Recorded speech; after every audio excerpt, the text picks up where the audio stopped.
Boa noite, tudo bem, meu amigo? Vamos parar aqui mais essa terça-feira à noite, né? Para estudarmos a palavra de Deus. Hoje nós vamos ver o tema de estudo de hoje, a Bíblia e o reparador de brechas. A gente vai dar um estudo mais sobre o cânon bíblico, tá bom? E acho que você vai se interessar, tá bom? Vamos orar antes de começar? Pode fechar seus olhos, baixar sua cabeça, onde você estiver, e nós vamos orar. Papai do céu, permite-nos, Senhor Deus, abrir teu sagrado livro e estudar a tua santa palavra. É com respeito, com reverência que fazemos isso, crendo, Senhor Deus, pelas tuas misericórdias e teu infinito amor, que és misericordioso e tem compaixão de nós. Permite-nos, Senhor Deus, abrir esse sagrado livro. Permite-nos receber a inspiração. Te pedimos em nome de Jesus. Amém. Eu acho que esse é o nosso sexto, o sétimo estudo, né? Você está acompanhando aí conosco e é muito bem-vindo, tá bom? A gente vai falar um pouquinho sobre a Bíblia, tá certo? Começar falando sobre a Bíblia.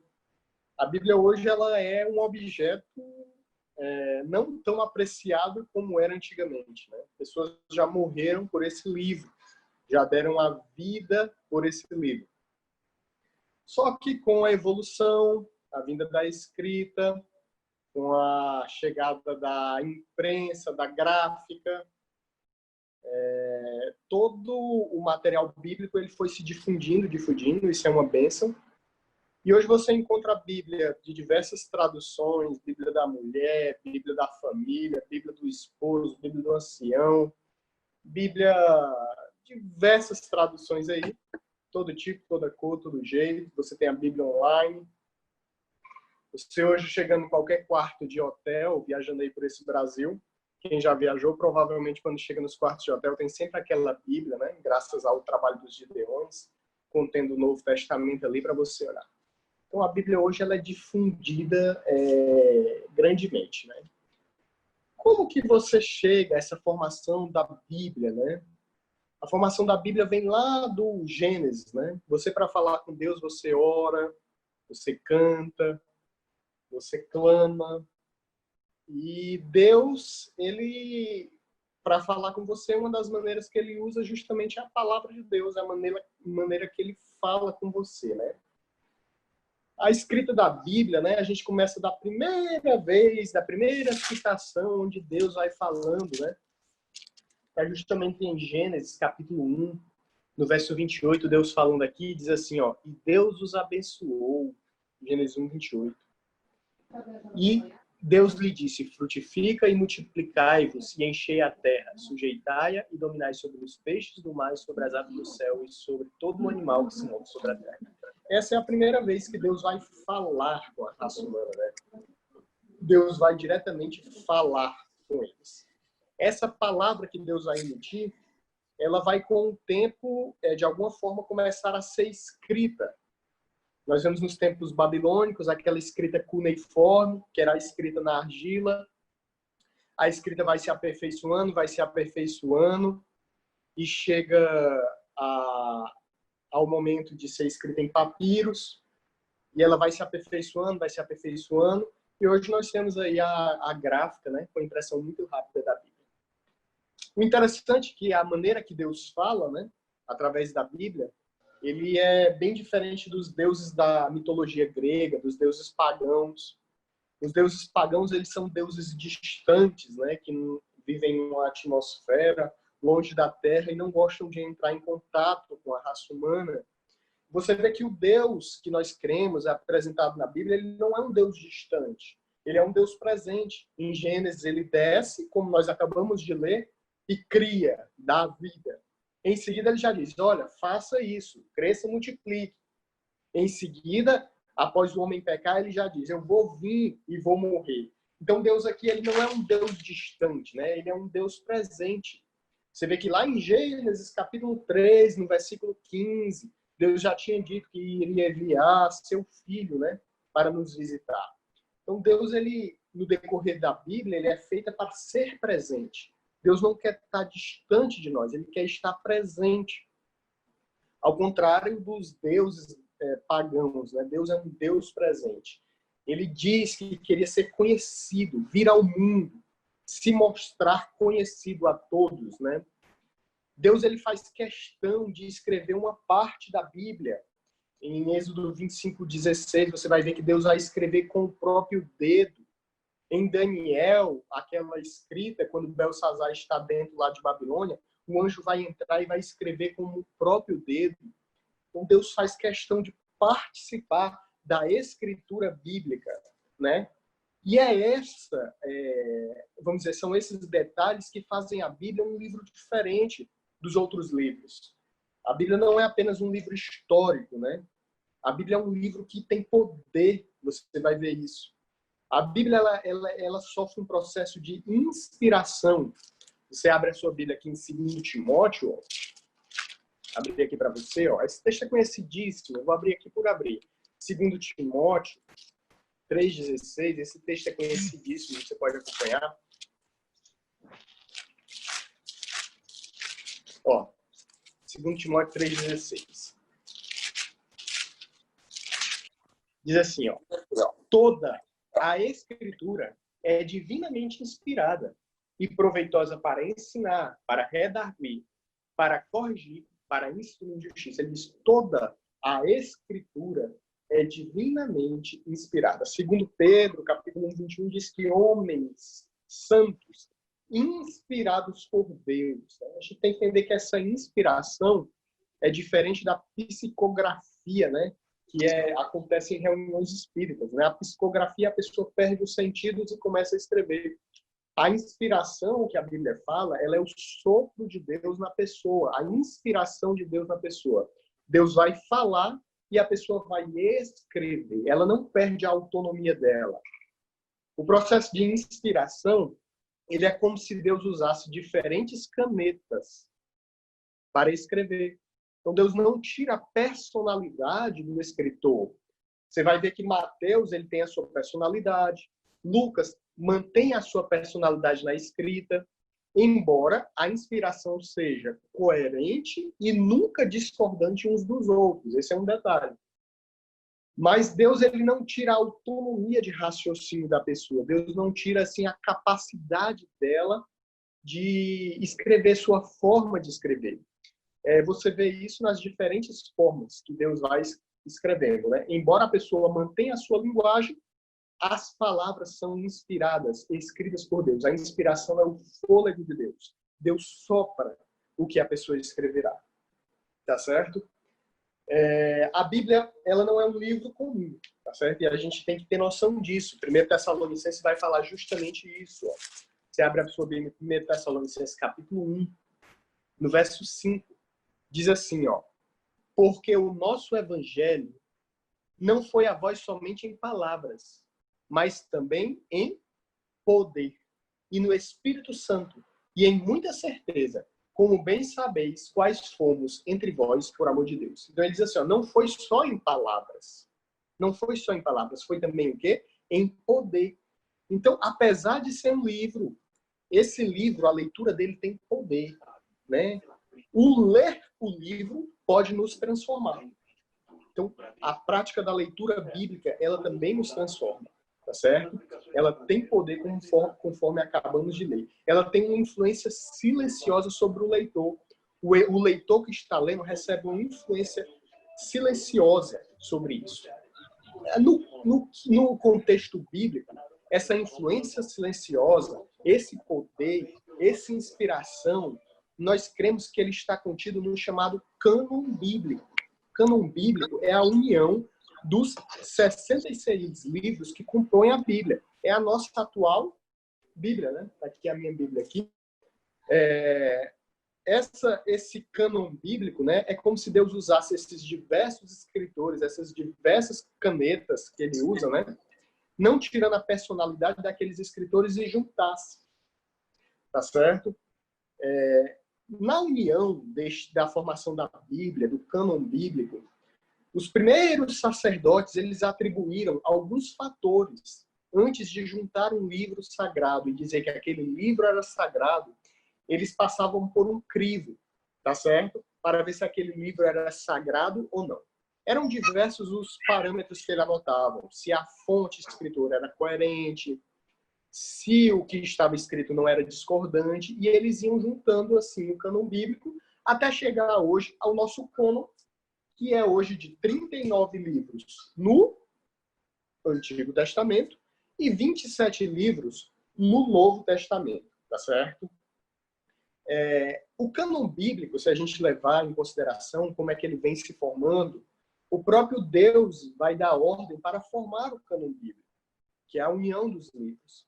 Em Deuteronômio 31, você vê a primeira orientação de Deus justamente a Moisés, quando Deus ordena a Moisés juntar os livros que Moisés estava justamente escrevendo, o Pentateuco, e justamente colocar no tabernáculo, num local seguro, tá certo? Então, justamente a formação do cânon bíblico foi ordenada por Deus quando ele diz a Moisés, Moisés, junta os livros e coloca ele em um lugar seguro.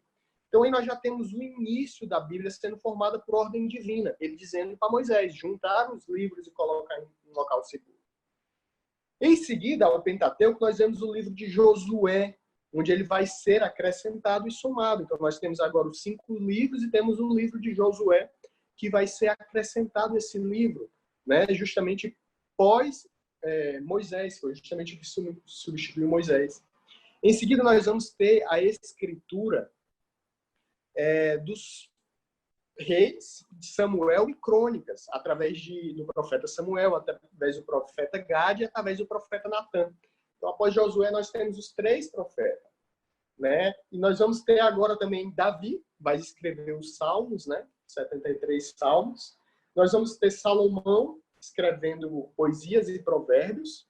Nós vamos ter em seguida, né, justamente após poesias e provérbios, os profetas, né? Que vem a sequência dos profetas. Isaías, Jeremias, Lamentações, Ezequiel, Daniel, até o último profeta. Então, vai se formando o cânon bíblico. Na cultura judaica, o último profeta a falar é o profeta Malaquias, né? E ele é considerado como o selo dos profetas. Seria o último profeta a falar. Então, Malaquias estaria fechando o cânon bíblico do Velho Testamento, tá certo? No que diz respeito à nação judaica, o cânon terminaria em Malaquias, tá certo? Então, nós veríamos de Gênesis até Malaquias, fechando assim o Velho Testamento. Isso por volta do ano 450, Esdras vai voltar da Babilônia, ele já é um sacerdote velho, experiente, e ele vai juntar todos esses livros, que é esse livro do cânon do Velho Testamento. Ele não tinha essa divisão dos 39 livros, era uma divisão mais sucinta. Esdras vai separar o cânon do Velho Testamento em 2. A lei, né, considerado o Pentateuco, e ele vai considerar todo o restante dos livros que vem após o Pentateuco, ele vai chamar de livro dos profetas, né? Ele vai juntar todos os livros, né? É por isso que Jesus, em Mateus 5,17, ele diz assim, ó, ele diz, a lei e aos profetas. Se eles não falarem assim, jamais verão a alva, né? Então, quando Jesus diz a lei e os profetas, ele está falando do cânon bíblico feito justamente por Esdras. Era o cânon bíblico judaico, tá certo? O cânon bíblico judaico formado da seguinte forma que eu falei. Nesse cânon bíblico judaico, ele não tinha os livros chamados apócrifos, ou deuterocanônicos para a Igreja Católica, tá? O livro apócrifo, né, a gente interpreta assim como um livro escuro, você não tem a origem certa. E a questão do deuterocanônico, que eles foram canonizados num período posterior. Então, tipo assim, para nós, eles são livros apócrifos, esses livros. E para a Igreja Católica, eles são livros deuterocanônicos, foram canonizados depois, em segundo período, né? Nós não consideramos ele participante do cânon bíblico. Na época que Jesus Cristo vem à Terra, o cânon bíblico ele já estava fechado, já tinham escrito. Então, Jesus estava citando, Jesus faz várias citações do Velho Testamento, justamente citando os escritos do cânon bíblico fechado por Esdras, tá certo? Só que o que acontece? Entre esse ano 450, antes de Cristo, até a vinda de Jesus, nós tivemos um período com um grande comandante, né, que alavancou o Império Grego a uma forma tão grande, que o idioma grego ele se difundiu pelo mundo.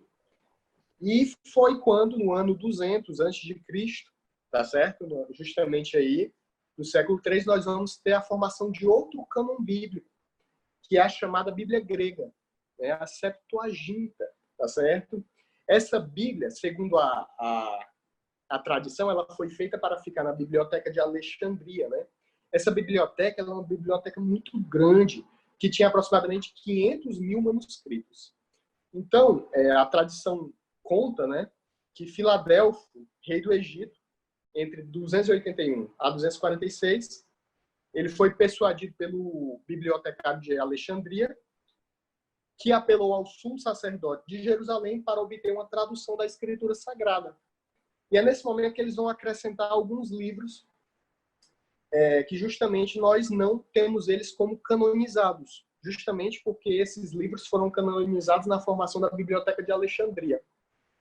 Seria aproximadamente no ano 250 a.C., esses sacerdotes se uniram na ilha de Faros, eles apelaram ao sacerdote de Jerusalém, né, para levar 72 anciãos, né, para realizar a tradução da Bíblia, né, do hebraico, do aramaico para o grego, justamente para montar a Septuaginta. É por isso que é chamada Septuaginta. Eram 72 anciãos, em 72 dias eles executaram justamente a tradução.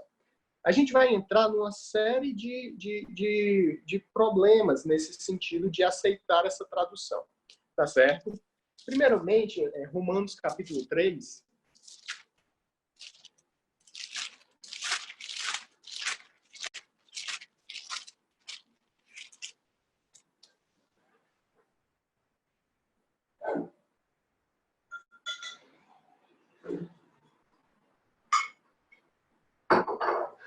só uma água aqui.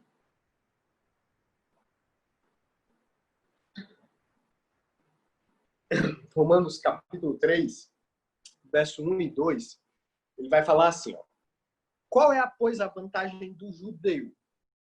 Ou qual a utilidade da circuncisão? Muita, em toda maneira. Porque, primeiramente, as palavras de Deus foram confiadas. Foram confiadas a quem? Aos judeus. Então, os oráculos de Deus, a palavra de Deus foi confiada a quem? Aos judeus. Então, a formação do cânon bíblico do Velho Testamento, nós levamos em consideração ao cânon bíblico formado pelos judeus no Velho Testamento. E não por esse que foi feito, né, na Septuaginta, em Alexandria, na qual a tradição, né, diz que foram 72 anciãos de diversas tribos de Israel, né? Então, como os judeus aceitam os oráculos de Deus seguindo o cânon bíblico dos 39 livros, assim nós mantemos. Então, quando diz assim, Lutero, na Reforma Protestante, ele tirou livros da Bíblia. Não, não é verdade. Lutero, na Reforma Protestante, ele vai acatar justamente apenas os inscritos, né, que eram aceitos pelo povo judaico, né, que é o nosso atual escrito hoje, dos 39 livros. Por isso que nós aceitamos, tá? A formação do cânon bíblico, dessa tradução grega, da Septuaginta, ele acrescentou alguns livros que, para os judeus, não eram livros canônicos, embora fossem livros históricos importantes para a cultura de Israel, mas não seriam livros canônicos. Esses livros eu numerei aqui, ó. Nós temos 1º e 2º Esdras, Tobias, Judite, Epístola de Jeremias, Oração de Azarias, Susana, Bel e o Dragão, 1 e 2 Macabeus, né, 1º e 2º Macabeus, Oração de Manassés, Sabedoria de Salomão, Eclesiásticos ou Siracida, Baruque e algumas adições ao livro de Esté. Tá? Essas adições ao livro de Esté, depois eu posso fazer alguns comentários sobre ela. Esses livros eles teriam sido adicionados ao cânon bíblico do Velho Testamento justamente depois do período de Malaquias, em um período que alguns chamam de período intertestamentário, onde não se havia profetas. Eu separei um texto aqui que eu peguei essa Bíblia aqui, ó. É uma Bíblia de Jerusalém que ela contém os livros apócrifos, né? Que é justamente esses livros da qual nós não temos em nossa Bíblia convencional dos 39 livros, que você deve ter aí na sua casa. Eu separei aqui um texto, está em 1 Macabeus, no capítulo 9, verso 27. Olha o que o próprio Macabeus aqui, que é um livro apócrifo, vai falar sobre a questão dos profetas. 9, 27. Deixa eu pegar aqui, que eu ainda não estou muito habilitado. Tá aqui. Olha só o que ele diz aqui, Macabeus 9, 27. Foi esta uma grande tribulação para Israel, como nunca houve desde o dia em que não mais aparecera um profeta no meio deles. Então você vê que o próprio Macabeus diz que nesse livro não havia profeta no meio deles. Se não havia profeta, não havia, vamos dizer assim, inspiração para se escrever o livro. 1 Macabeus, no capítulo 4, verso 45, diz assim, ó. E ocorreu-lhe a boa inspiração de 1 Macabeus 4, 45, tá certo? E ocorreu-lhes a boa inspiração de o demolirem, a fim de que não se tornasse para eles motivo de desonra o fato de os pagãos terem contaminado. Demoliram-no, pois, e o puseram as pedras no monte da morada, em lugar conveniente, à espera de que viesse algum profeta e se pronunciasse a esse respeito. Então aqui, Macabeus, nesses dois textos que nós lemos, um ele diz, não tinha profetas, e no outro diz, eles selaram aqui alguma situação que ele diz, à espera de que houvesse algum profeta. Nesse período intertestamentário, quando foi escrito esses livros históricos, né, livros apócrifos, esses livros não foram ingressados no cânon judaico, por isso que nós não consideramos ele na nossa Bíblia, tá certo? O próprio historiador Flávio Josefo, quando ele faz menção à Escritura Sagrada, ele diz justamente o seguinte, eu separei aqui, ó, uma descrição de Flávio Josefo, tá? Não há, pois, entre nós milhares de livros em desacordo e em mútua contradição, mas sim 22 livros. Nós temos 39, porque nós temos alguma divisão que Flávio Josefo não considerava, mas ele considera apenas 22 livros. Nesses 22 que ele considera, não estão os apócrifos, que são considerados divinos, né? E ele faz uma referência justamente aos escritos que Esdras havia juntado. O livro de Esdras e Neemias, ele não era separado. Quando Josefo fala isso, o livro de Esdras e Neemias era junto, né? Um exemplo, tá bom? Agora eu queria levantar alguns detalhes sobre algumas partes dos livros apócrifos, para você analisar se essa escritura do livro apócrifo é condizente ou não com a realidade bíblica. Você já deve ter algum conhecimento bíblico, né? Eu separei algumas passagens desses livros apócrifos que estão nessas Bíblias. E eu vou dar alguns exemplos. Um exemplo, Tobias. O livro de Tobias. Deixa eu só ver aqui um detalhe. O livro de Tobias, capítulo 6. Deixa eu achar aqui. Eu vou ler aqui na Bíblia. Tobias, capítulo 6. Estou lendo aqui. No verso 4 ao 8. Olha só o que acontece nesta situação aqui. Peraí, só um minuto. Pronto. Tobias, capítulo 6, verso 4 ao 8, diz... Olha só, preste atenção à leitura. E o anjo lhe disse, um anjo falando para Tobias, né? Agarra o peixe e segura-o firme. Tobias dominou o peixe e o arrastou para a terra. E o anjo acrescentou, abre o peixe, tira o fel, o coração e o fígado e guarda-os. Joga fora o intestino, pois o fel, o coração e o fígado são remédios úteis. O jovem abriu o peixe, tirou o fel, o coração e o fígado, assou uma parte do peixe e comeu, e salgou o resto. Depois continuaram juntos a caminhada, até que chegaram perto da média. Então Tobias perguntou ao anjo, Azarias, meu irmão, que remédio há no coração, no fígado e no fel do peixe? Olha o que o anjo vai responder para ele. Respondeu ele, se queima o coração ou o fígado do peixe diante de um homem ou de uma mulher atormentado por demônio ou por um espírito mau, a fumaça afugenta todo o mal. e o faz desaparecer para sempre. O que o anjo está ensinando? O anjo está ensinando magia. O anjo disse assim, ó, pega um peixe, arranca as tripas e queima no fogo para expelir demônio. Então, quer dizer, totalmente contrário ao ensino bíblico. Marcos, capítulo 16, verso 17, eu separei aqui um texto bíblico. Marcos 16, 17. Diz assim, ó, e estes são os sinais que seguirão os que creem em meu nome. Expulsarão demônios, falarão novas línguas, pegarão nas serpentes e se beberem alguma coisa mortífera não os falar algum dano, né? E porão as mãos sobre os enfermos e os curarão. Em nome de quem ele fala isso? Em nome de Jesus. Em nenhum momento é ensinado que matar o peixe, arrancar a tripa e queimar vai expulsar demônio. Isso é magia. Então, esse anjo de Tobias, ele está ensinando algo antibíblico. E nós não aceitamos este ensino porque ele é discordante da própria Bíblia.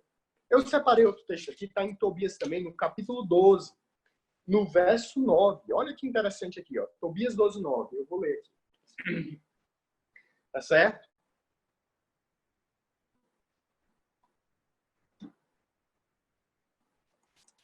Diz assim, ó. A esmola, preste atenção. Olha o que é que está falando aqui, o anjo Rafael, o suposto anjo Rafael que vai falar. A esmola livra da morte. A esmola, dinheiro, livra da morte. E purifica de todo pecado. Isso é antibíblico. Qual é a purificação de pecados que nós temos? Pelo sangue de Cristo Jesus, nunca por dinheiro. Aqui está dizendo, a esmola livra da morte e purifica do pecado. Isso é antibíblico. Isso está discordando da própria Escritura. Os que dão esmola terão longa vida. Quer dizer, 3 coisas seguidas. Da esmola, livra da morte. Da esmola, purifica do pecado. Isso é justamente antibíblico e livra da morte. Isso vai totalmente contra também, eu separei outro texto aqui, 1 Pedro. Ó. 1 Pedro, capítulo 1, verso 18. Preste atenção. Sabendo que não foi com coisas corruptíveis, não foi com dinheiro, como prata ou ouro que fostes resgatados da vossa vã maneira de viver, que por tradição recebestes dos vossos pais, mas com o precioso sangue de Cristo, como um cordeiro imaculado e incontaminado. Quer dizer, não é por dinheiro que se livra do pecado, não é por dinheiro que livra da morte, mas é pelo quê? Pelo precioso sangue de Cristo Jesus. Então, estes livros, nós temos ele por livros discordantes da palavra de Deus e não inspirados. Eu vou ler outro texto aqui, está em Macabeus. Deixa eu só achar aqui que eu... Pronto, Macabeus.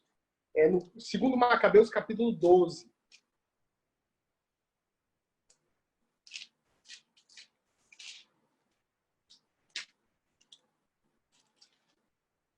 No verso 43.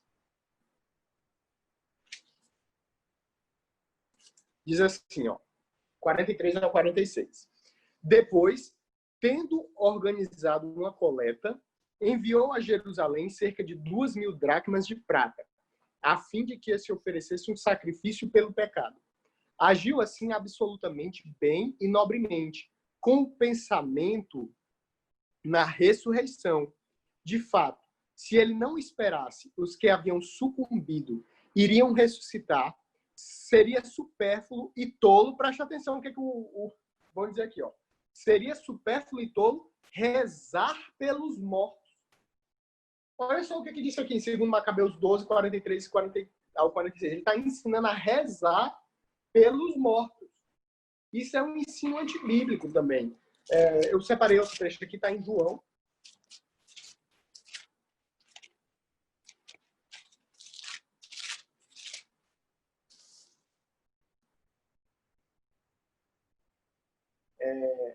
João capítulo 1, verso 7, exatamente.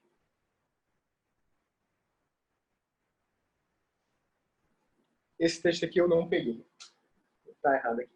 Mas a oração pelos mortos é antibíblica, tá certo? Isso tem em vários textos aqui. Eu queria perguntar uma coisa aqui. Alguém está com a Bíblia na linguagem de hoje aí para mim, tá? Alguém tem a Bíblia na linguagem de hoje aí? O que acontece, gente? essa formação da Bíblia que nós cremos é justamente a formação da Bíblia segundo o cânon judaico, tá certo?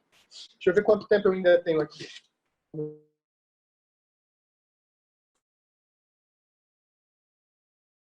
levantar alguns detalhes a vocês. A Bíblia ela tem se difundido de uma tal forma que a reverência, respeito e poder dela, com o tempo, tem sido perdidos, têm sido amenizados ou têm sido subestimados. Essa Bíblia, esse cânon poderoso que nós temos, dos 39 livros do Antigo Testamento e os 27 livros do Antigo Testamento, eles prometem justamente poder aos que assim o creem. Tá certo? Só que quando você vê a atual situação do meio cristão hoje, que está e usa esse livro sagrado, você vê uma série de incoerências com o que está escrito no livro. Essa semana, eu me deparei com alguns detalhes que eu fiquei abismado com o meio que está dizendo ser portador do livro sagrado e detentor das palavras do conhecimento. Você vê uma coisa. Essa semana teve uma deputada e pastora que foi indiciada pela morte do marido, pastora.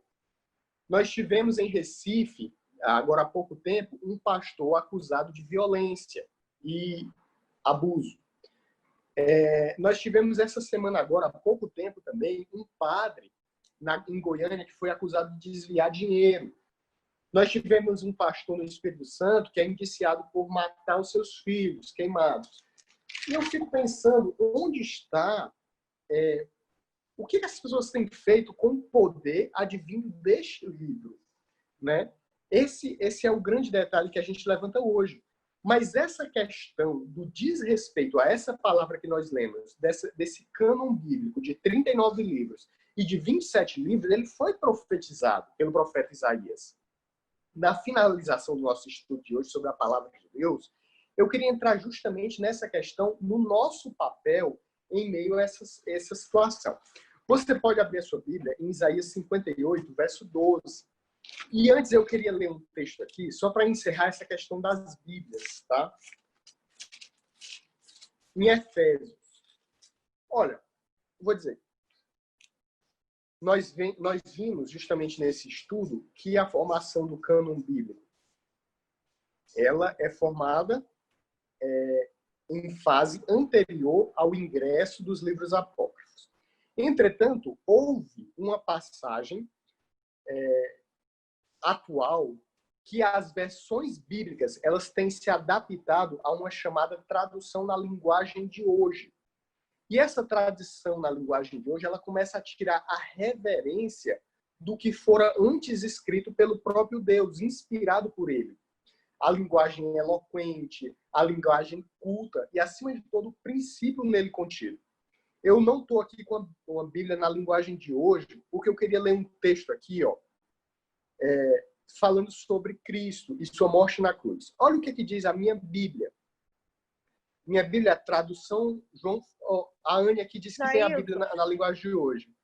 Anne, eu queria que você, por favor, lesse um texto para mim, está em Efésios capítulo 2, verso 15. Por favor, leia para mim esse texto, Efésios capítulo 2, verso 15.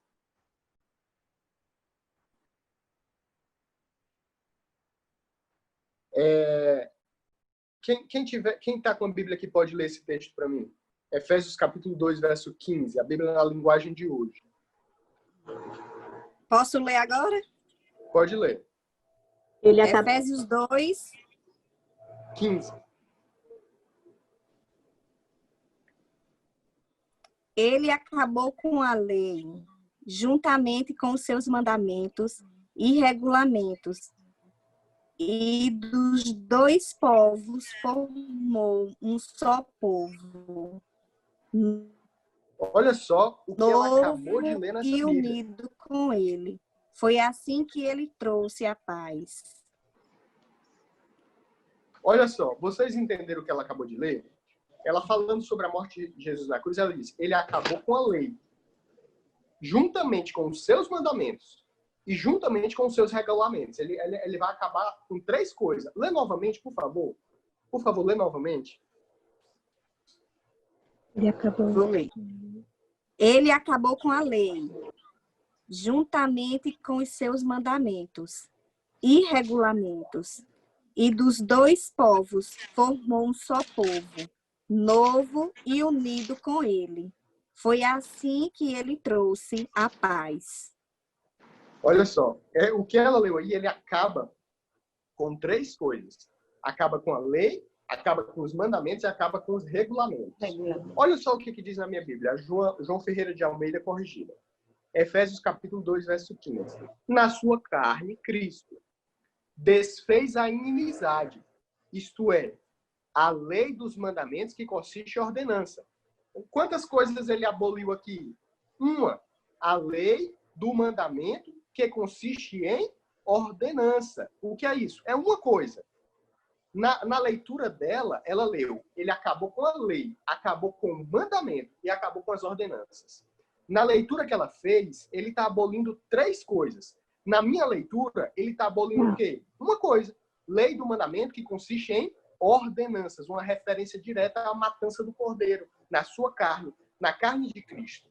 Então, o que acontece? A Bíblia dos livros apócrifos, nós acabamos de ver que ela não é condizente com o escrito do contexto bíblico como um todo.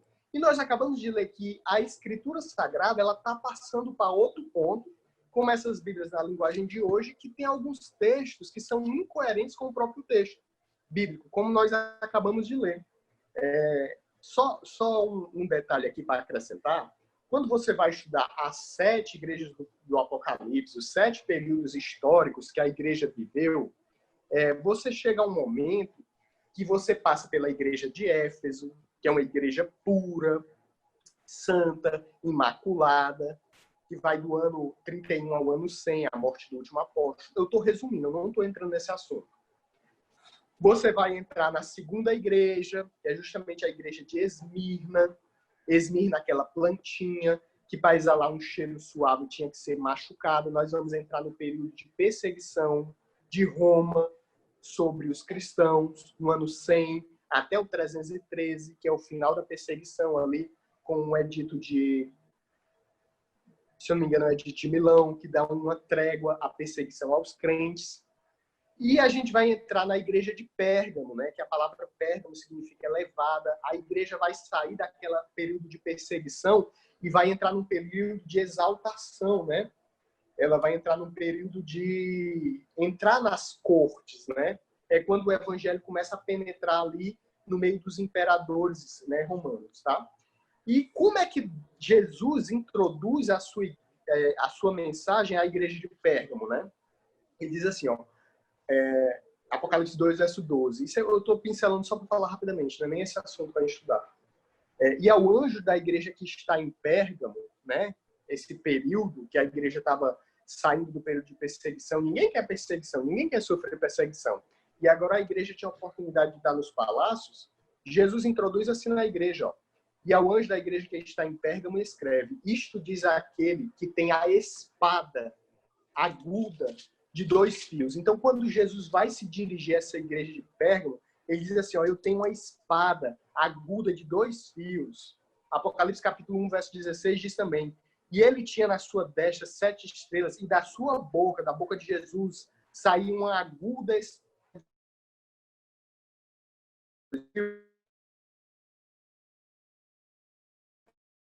Jesus julgar, ele vai julgar se nós atendemos ao que está escrito na sua palavra. Uma espada de 2 fios que tanto ela pode cortar para um lado como ela pode cortar para o outro. Então você pode usar essa escritura sagrada tanto para o bem como para o mal, interpretando ela para o mal, a seu próprio benefício, ao seu bel prazer. Eu só queria dizer alguns detalhes.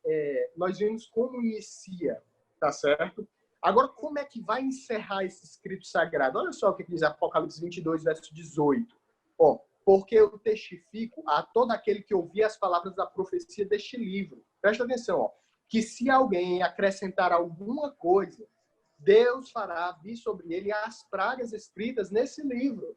Se alguém tirar, qualquer palavra desse livro, da profecia, Deus tirará a sua parte da vida e da cidade santa e das coisas que estão escritas neste livro. Aquele que testifica estas coisas diz, certamente, cedo vem. Amém. Ora bem, Senhor Jesus, ele está dizendo, não pode acrescentar, não pode tirar, não pode modificar. Ele tem que se manter como é. Deus inspirou assim, é dessa forma. E é assim que nós mantemos o princípio bíblico, tá certo? Eu queria levantar alguns detalhes, Isaías 58:12. Por que as pessoas acrescentam? Por que as pessoas não seguem? Nós estamos passando por um período onde o cristianismo ele não é mais aquele cristianismo que nós conhecíamos, certo? Eu não sei quanto tempo eu ainda tenho. Vamos entrar aqui justamente para ver que profecia Isaías vai fazer sobre esse futuro, o futuro da religião, que é o futuro que vivemos hoje. Olha só o que diz em Isaías 58:12, é a sua missão. Nesse contexto que nós vemos, das pessoas menosprezarem a palavra, alterarem ela, ingressarem em novos livros. Olha o que diz aqui em Isaías 58:12, ó. E os que de ti procederem edificarão as antigas ruínas e levantará os fundamentos de muitas gerações e chamar-se-ão reparador de brechas e restaurador de veredas para morar. Então ele está dizendo assim, a futura geração, os que de ti procederem, o teu remanescente, ele vai ter duas missões, reparar brechas e restaurar veredas. Essas seriam as duas missões da igreja hoje, tá certo? Reparar brechas e restaurar veredas. Quando você vai ver o que significa reparar uma brecha ou restaurar uma vereda, eu queria que você prestasse atenção, porque esse assunto aqui é bem sério. E a gente já está quase encerrando. Peço a você só mais 15 minutos no máximo, tá bom? Se tiver uma paciência aí, a gente vai estar encerrando. Mas esse assunto é sério. Olha só o que significa restaurar veredas, restaurar caminhos. O que significa isso? Você abre a sua Bíblia em Salmo 119.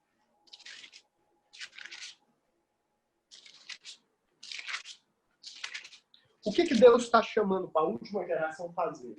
O que Ele quer que a última geração faça? Salmo 119.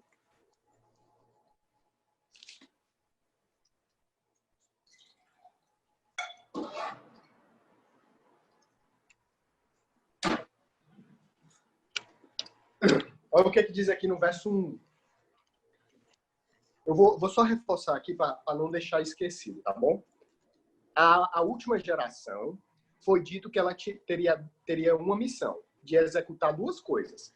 Reparar brechas e restaurar veredas. Isso está claro, gente? Está claro, não tá? Eu preciso que você entenda isso. Reparar brecha e restaurar vereda. Qual é a missão? Olha o Salmo 119, verso 1. Bem-aventurados os retos em seus caminhos, veredas, caminhos, que andam na lei do Senhor. Então, quem é reto nas veredas? Quem é reto nos caminhos? Quem anda no quê? Na lei do Senhor. Então, quando Isaías diz assim, a última geração vai reparar brechas, vai restaurar veredas, ele está dizendo assim, a última geração vai fazer o quê? Ensinar o povo a andar na lei do Senhor. Olha o verso 5. 119, verso 5. Quem dera que os meus caminhos, as minhas veredas, fossem dirigidos a observar os teus mandamentos. Quem dera as minhas veredas, os meus caminhos, fossem dirigidos a observar os teus mandamentos. Então, o que é restaurar veredas? É aprender a observar os mandamentos de Deus, aprender a observar a Bíblia como ela é, a Sagrada Escritura. Nós acabamos de ver no texto que a amiga leu, justamente uma diferença discrepante sobre o que estava escrito, que Deus escreveu e o que foi traduzido. Agora me diga uma coisa, um soldado, essa aqui é a sua espada, ele vai para a batalha com uma espada ruim, uma espada não está afiada. Esse soldado vai brigar bem nessa espada? Nessa guerra? Dificilmente. Dificilmente. O que Satanás fez? A Bíblia está na mão de todo mundo. A Bíblia está na mão de todo mundo. Muda a tradução. muda o jeito dela, acrescenta livros, tira livros. Então, já que ele viu que não poderia conter o avanço bíblico, o que foi que ele fez? Está começando a perverter o texto bíblico. A questão é que esses ensinos, essas bíblias, elas estão ingressando em nosso meio de uma forma muito fácil, muito aceita. Não, é bom demais a linguagem assim e tal. A questão é que você vai conseguir guerrear, defender a doutrina bíblica, defender o princípio certo com essa Bíblia. Então, o que a última geração vai fazer? Vai chamar o povo, vamos seguir a lei do Senhor, vamos seguir o ensino bíblico correto. Olha só o que diz o verso 15 de Salmo 119.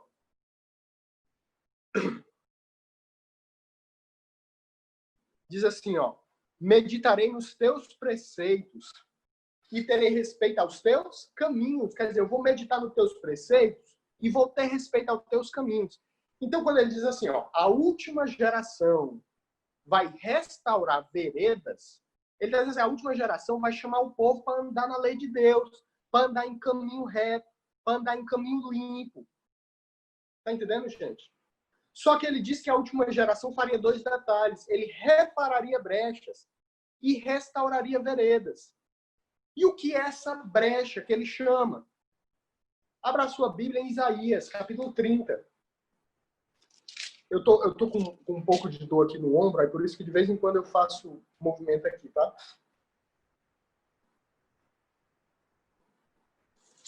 Eu não se incomoda se eu ficar mexendo não, que eu tô com dor no ombro. Tá bom? Olha só, nós vimos 2 detalhes que a última geração faria. Restaurar veredas e reparar brechas. Restaurar veredas é uma referência a andar na lei do Senhor. E o reparar brechas? Olha o que diz aqui, Isaías 30, verso 8. Vai, pois, agora, escreve isso numa tábua perante eles e registra num livro para que fique até o último dia, para sempre e perpetuamente. Então, para quando foi registrado isso aqui? Para o último dia, para sempre, para perpetuamente. Então, Isaías escreveu isso aqui para quem? Isaías escreveu isso aqui para você. Aí ele vai falar da última geração de cristão. Como é que ele vai falar? No verso 9. Porque este é um povo rebelde, filhos mentirosos, filhos que não querem fazer o quê? Ouvir a lei do Senhor. Então, segundo Isaías aqui, quem é rebelde e quem é mentiroso? Quem não quer o quê? Ouvir a lei do Senhor. Entendeu, gente? Ele está dizendo assim, ó, filho rebelde, filho mentiroso, é quem não quer ouvir o quê? A lei do Senhor. Olha o que diz essas pessoas que não querem ouvir a lei do Senhor. No verso 10. Que dizem aos videntes, não vejam, e aos profetas, não profetize para nós o que é reto. Dizem coisas aprazíveis e profetiza-nos ilusões. Então ele dizendo, não me fale da verdade. Não prega a lei do Senhor, prega o evangelho fácil. Prega uma coisa que eu consiga seguir. Eu não vou mudar meu hábito de viver. Então prega um evangelho que eu consiga seguir. É isso que está dizendo aqui. Ele está dizendo que essas pessoas são filhos rebeldes, filhos mentirosos. Quem são eles? Filhos que não querem ouvir a lei do Senhor. Eles não querem a profecia, não querem a verdade. Eles querem o quê? Coisas aprazíveis. Eles querem coisas que lhe agradam. Olha o que ele diz a esses homens no verso 11. Essas pessoas, filhos rebeldes, filhos mentirosos, que não querem ouvir a lei do Senhor. Desviados do caminho. Apartai-vos da vereda. E o que nós lemos em Isaías 58, 12 que nós iremos fazer? Acertar as veredas. E ele está dizendo que quem é rebelde, quem é mentiroso? Quem não guarda a lei do Senhor. Esses não querem andar nas veredas. Não querem andar nos caminhos corretos.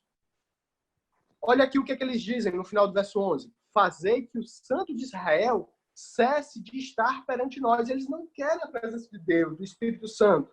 Eles querem um evangelho cômodo, fácil, que satisfaça seu bel prazer, seus desejos e sua carne. É isso que eles querem. Só que agora Deus vai falar. Olha o que Deus entende por esses filhos rebeldes que não querem ouvir a lei do Senhor e que querem se apartar do caminho da vereda. Olha o que Deus diz no verso 12. Por isso, assim diz o Santo de Israel, Deus, porquanto rejeita a palavra, confia na opressão e perversidade, e sobre isso vos estribais. Por isso, essa maldade de não querer ouvir a lei do Senhor, vos será como a brecha de um muro alto, que formando uma barriga, está prestes a cair, e cuja queda virá subitamente. Preste atenção, gente. O não querer ouvir a lei do Senhor é não querer andar nas veredas, não querer andar nos caminhos. E isso é como uma brecha num muro alto. Lembra o que foi que Isaías disse? Isaías 58:12 diz o quê? Os teus filhos levantarão o fundamento de muita geração, será chamado o quê?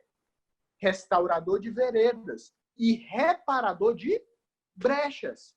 E olha o que Deus disse sobre a brecha no verso 13. Por isso, essa maldade de não querer ouvir a lei do Senhor vos será como o quê? A brecha de um muro alto.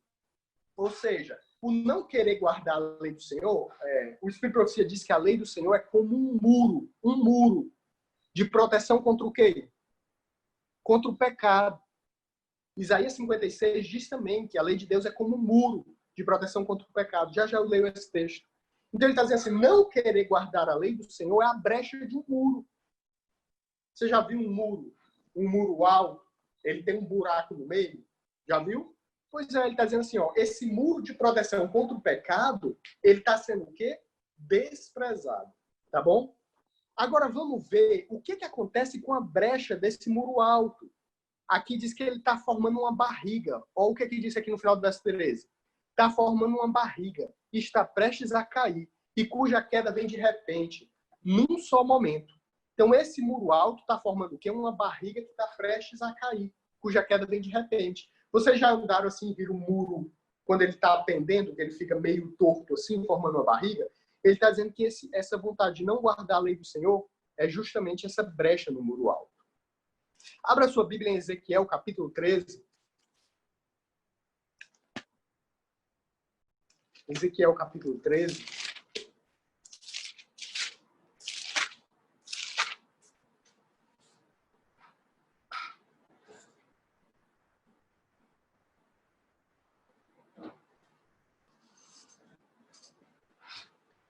Aqui é uma profecia justamente contra o Jó. Olha o que diz aqui Isaías capítulo 13, verso 2.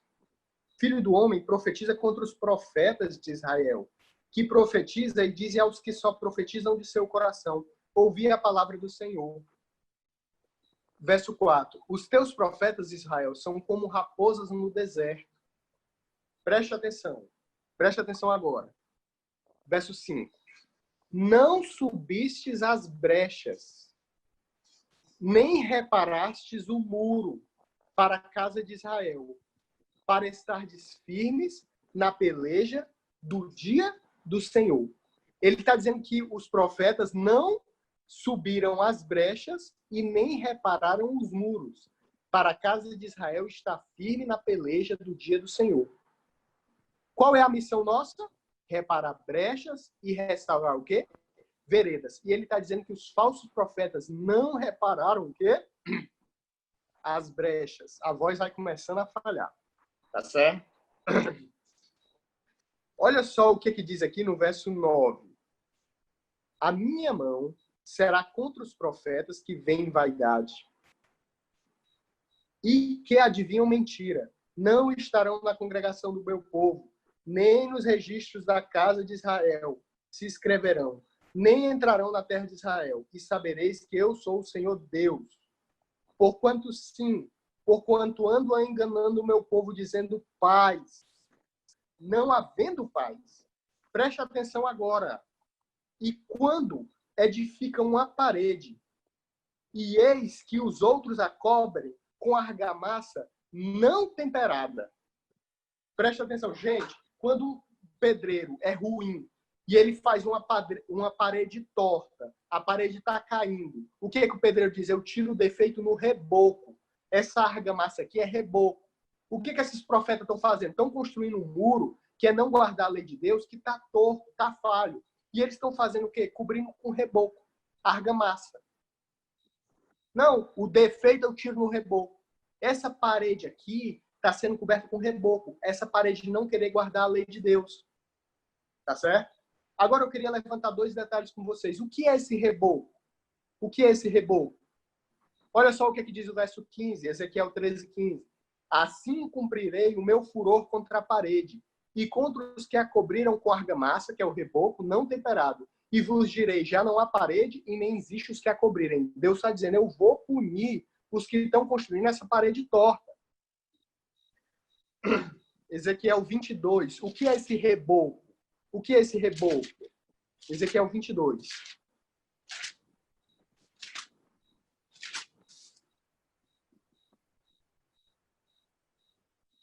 Olha só, o que é esse reboco que esses falsos profetas estão construindo?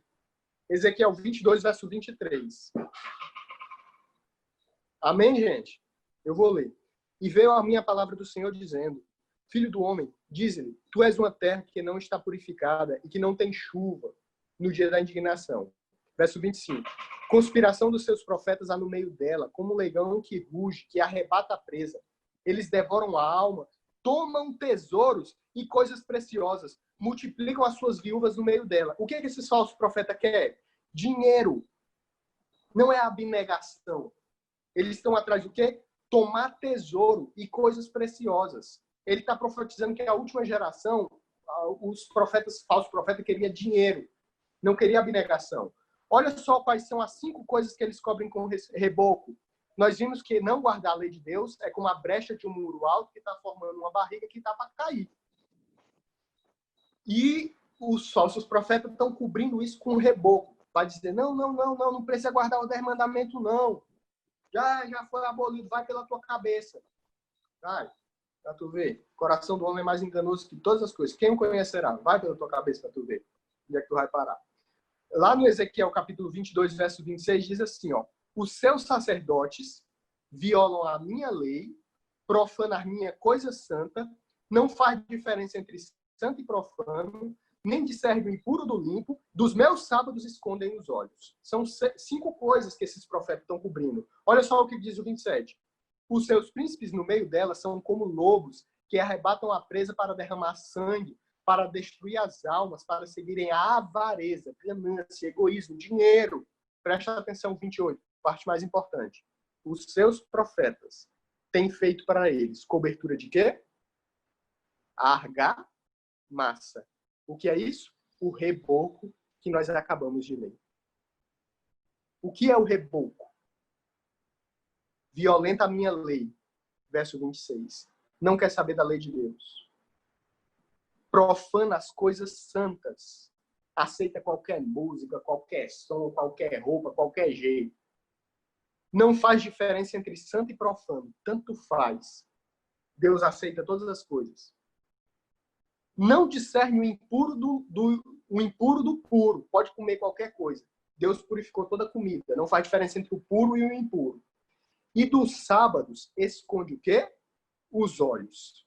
Viram as coisas que são? São 5 coisas. E é o atual sistema. Aí Deus diz assim, ó. Presta atenção, gente. O meu povo não vai fazer isso. O meu povo vai fazer 2 coisas. Restaurar a vereda e reparar o quê? Brecha. Vai fazer 2 coisas. Aí, que brecha? Que brecha? Que brecha é essa? Que brecha? Volte lá para Isaías 58. Qual é essa brecha? Qual é? Qual é essa brecha? Qual é essa brecha para restaurar? Qual é essa brecha para restaurar? Qual é? Isaías 58, 13. É a brecha, ó. No Isaías 58, 12, ele disse, ó, repara a brecha e restaura a vereda. Qual é a brecha? Qual é? Verso 13. Se desviares o teu pé de profanar o sábado, de fazeres a tua vontade no meu santo dia, se chamares ao sábado deleitoso e o santo dia do Senhor, digno de honra, e o honrares, não seguindo os teus caminhos, nem pretendendo fazer a tua própria vontade, nem falares as eu farei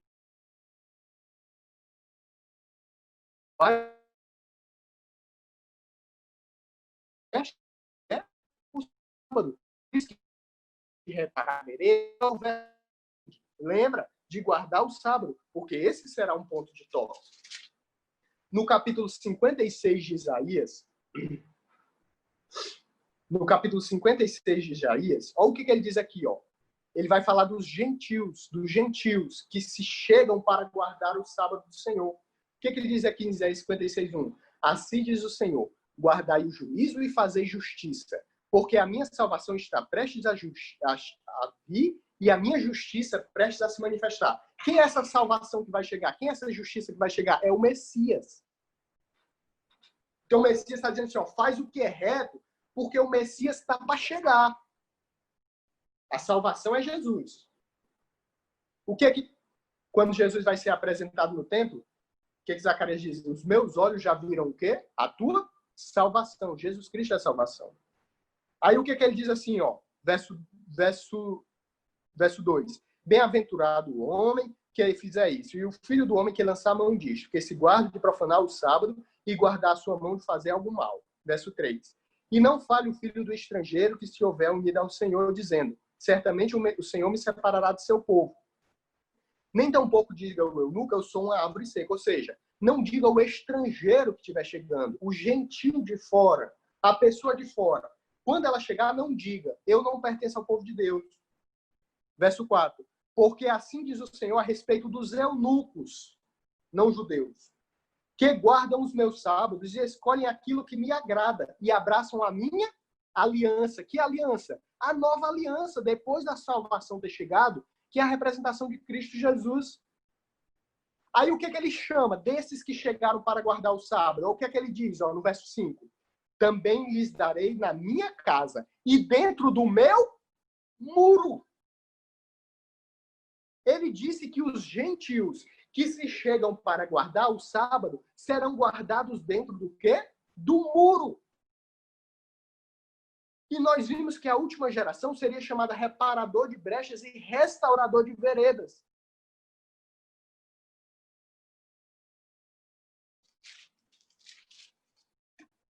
Eu queria ler o último texto. Que já está... Também já estou sem voz. Tá bom? Está Isaías 62. Isaías 62. Quando um rei ia visitar o outro rei, o rei mandava seus servos consertarem a estrada, para que quando o rei estivesse chegando, a carruagem dele não fique batendo nas pedras. E olha o que aqui Jesus diz sobre nós, Isaías 62, verso 10. Passai, passai pelas portas, prepara o caminho ao povo, aplana a estrada, limpa de pedras, tira as pedras, arvorai bandeira aos povos, avisai. Verso 11. Eis que o Senhor fez ouvir até a extremidade da terra. Dizei à filha de Sião, eis que vem a tua salvação, e eis com ele vem o seu galardão e a sua obra diante dele. Quando é que Jesus vai te dar teu galardão? Quando ele voltar em nuvens de glória. E ele está dizendo, antes de eu voltar, ele diz o quê? Ajeita o caminho. Prepara a estrada. Tira as pedras do meio dela. Arvorai bandeira aos povos. Em outras palavras, Deus está chamando. Restaura as veredas. Ensina o povo a andar na lei do Senhor. Repara as brechas. Conserta os mandamentos. A alimentação que está sendo desprezada. Mas você só vai conseguir fazer isso com uma espada afiada. Deus possa te abençoar. Encerramos aqui mais um estudo. Amém. Amém. Deus seja louvado. Amém. Encerramos? Vamos orar? Papai do céu, nos colocamos aqui como soldados, como guerreiros. Não como meninos, mas como guerreiros, clamando treinamento para combater o bom combate. Peço que abençoes cada pessoa que esteve aqui nesse estudo. Peço uma bênção sobre sua família e sua casa. E que nos dê a paz que possui os salvos para fazer essa grande obra de preparar o caminho para a chegada do Reino do Universo. É o que te pedimos em nome de Jesus. Amém.